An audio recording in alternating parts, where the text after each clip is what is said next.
تیرے میرے قصے ہوں گے گیتوں میں اور نظموں میں، وطن یہ ہمارا ہے، ہم نے ہی بچانا ہے، جس میں جتنا زور ثمر اس کو وہ لگانا۔ آرام سے اپنی موت کا انتظار کروں یا پھر باہر نکلوں اور لڑوں اس وقت تک، یا جب تک یا تو انصاف قائم نہیں ہو جاتا یا پھر میری جان نہیں چلی جاتی۔ کیا کرنا ہے اس زندگی کو جو کیڑوں مکوڑوں کی طرح گزرے؟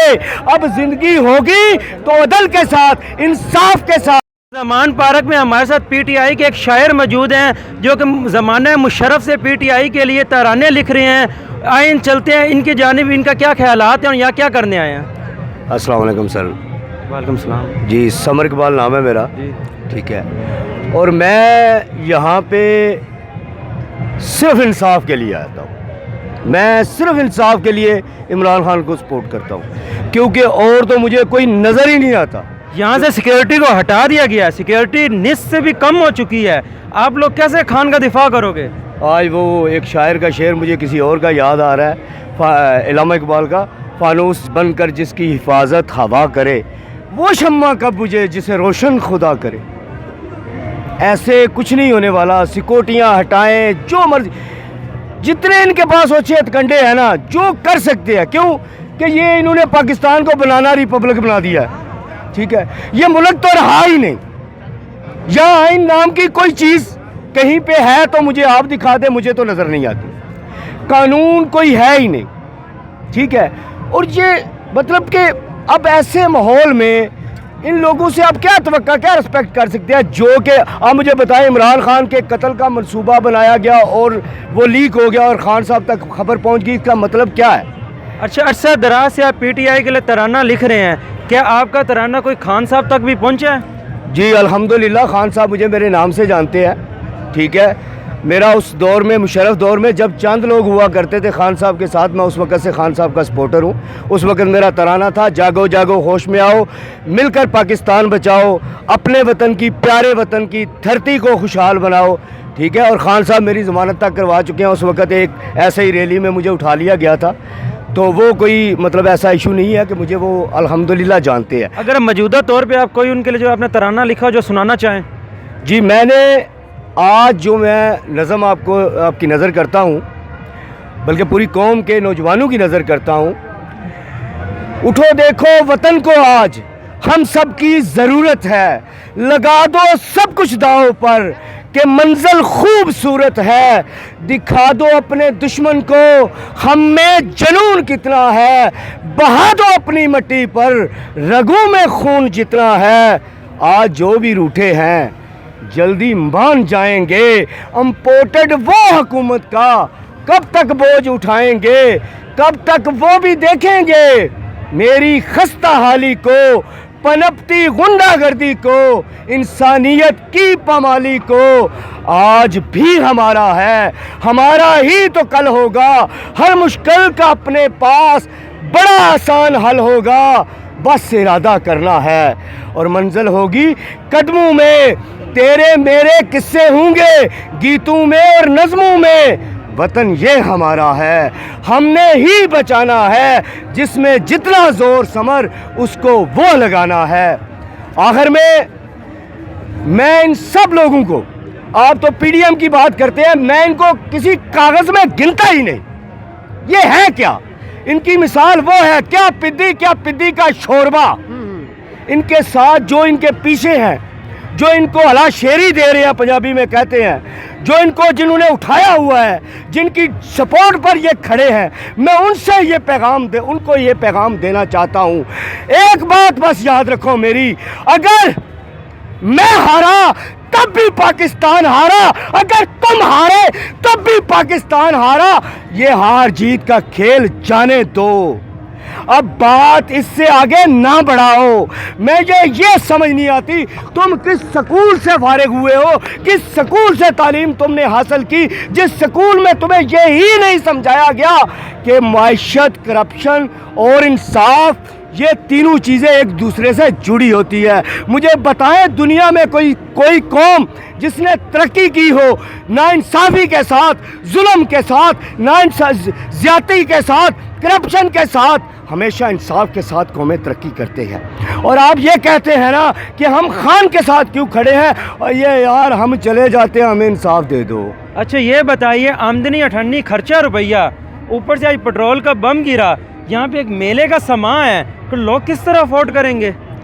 بھائی بات یہ ہے, جو آپ یہ کہنا چاہ رہے ہیں نا, ابھی لوگوں کو پتہ ہی نہیں کہ ان کے اوپر تلوار کیا چل گئی. ایک دو قسم کے لوگ ہوتے ہیں, ایک وہ ہوتے ہیں جو دور سے مشکل کو دیکھ کر بھانپ جاتے ہیں, انہیں کہتے ہیں لیڈر. اور ایک وہ لوگ ہوتے ہیں وہ ہلے گلے میں ہی رہتے ہیں, جب مصیبت ان کے سر پر آتی ہے تو پھر بھگوڑے خودکشیاں کرنے لگ جاتے ہیں, پھر انہیں یہ نہیں سمجھ آتی ہم نے کرنا کیا ہے. اس وقت مشکل اتنی ہے کہ آپ جتنا بھی اس کا وہ کریں وہ کم ہے.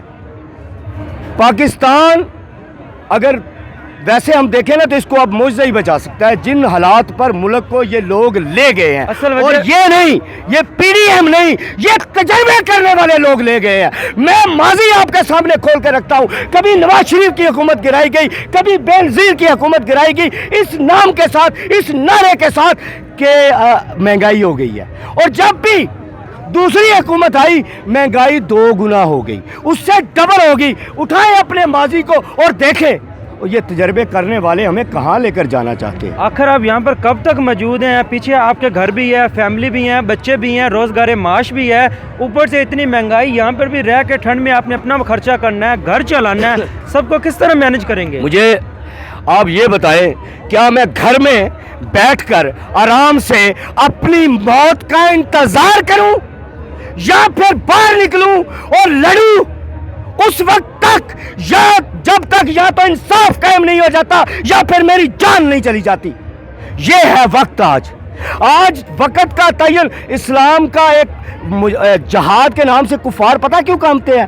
جہاد کا مطلب کیا ہوتا ہے؟ جہاد کا مطلب ہوتا ہے اللہ کی خوشنودی کے لیے لڑنا, اور اس میں کوئی منزل نہیں ہوتی. جب آپ منزل کا تعین کرتے ہیں تب تھکتے ہیں, ہم تھکنے والے نہیں ہیں. کیوں؟ اگر ہم تھک گئے تو ہماری نسلیں برباد کر دی جائیں گی, اس لیے ہمیں تھکنا نہیں. اس ٹائم ملک میں ایک جنگی حالات کا ہے, آگے کہہ رہے ہیں مزید اور پیٹرولیم مصنوعات بڑھیں گی. جب پیٹرول بڑھتا ہے تو ہر چیز بڑھتی ہے. اب تو آپ ہر چیز کا مینج کر رہے ہیں, لیکن جب اگر یہی مہنگائی ڈبل ہو جاتی ہے تو پھر آپ لوگ کیا کریں گے؟ بھائی اب بھی مینج نہیں ہو رہا, اب بھی مینج نہیں ہو رہا. اب بھی کیسے مینج کر رہے ہیں, کبھی تم سے پیسے پکڑ لیے, کبھی اس سے قرضہ لے لیا, لیکن ایک وقت وہ آئے گا جب قرضہ دینے والا خود مجبور ہو جائے گا. تو ٹھیک ہے, کب تک قرضہ لیں گے؟ ان کو قرضہ واپس بھی تو کرنا ہے. سر جی وہی تو بات میں کرنا چاہ رہا ہوں نا. وہ وقت کی آپ نشاندہی کر رہے ہیں کہ جب وہ وقت آ جائے گا کہ کوئی بھائی, کوئی دوسرا تیسرا آپ کی ہیلپ نہیں کر سکے گا, تب پھر قیامت برپا ہوگی, خانہ جنگی ہوگی. میں نے اس کا جواب پہلے ہی دے دیا. کچھ ایسے جاہل لوگ ہیں جو خودکشیاں کریں گے, میں ان کو آج یہ پیغام دینا چاہتا ہوں, خودکشیاں کرنے سے پہلے پیغام دینا چاہتا ہوں, اٹھاؤ قرآن مجید, اس سے اصلاح لو اپنی. وہ کہتا ہے کہ جب ایسا وقت آ جائے تو ظالم حکمران سے ٹکرا جاؤ, خودکشی مت کرو. خودکشی کر کے تم اللہ سے بغاوت کرتے ہو, اور اتنے ظالم ہو تم, ان 2 ٹکے کے گنڈوں سے بغاوت نہیں کر سکتے, اللہ سے بغاوت کرتے ہو. میں 100 بار سوچتا ہوں گھر سے نکلتے وقت, 100 بار سوچتا ہوں اگر کہیں دھر لیا جاؤں گا تو کیا ہوگا, اگر کہیں اٹھا لیا جاؤں گا تو کیا ہوگا. تو پھر میں ایک ہی جواب مجھے ملتا ہے کہ یہاں ظلم اگر کریں گے یہ مجھے موت آ جائے گی, میں آزاد ہو جاؤں گا اس زندگی سے. لیکن اگر میں مرنے کے بعد دھر لیا گیا تو کیا کروں گا؟ اگر یہی جو آپ نے بات کیا دھرنے والی, اگر یہاں پہ آپ اریسٹ ہو جاتے ہیں یا کچھ ایسے حالات بنتے ہیں, کیا آپ بیک اپ پہ کسی کو بتا کے آئے ہیں کہ میں زمان پارک ہوں, کہ مجھے وہاں سے میری ضمانت کروانے آنا, جو آپ کے پیچھے آ سکے؟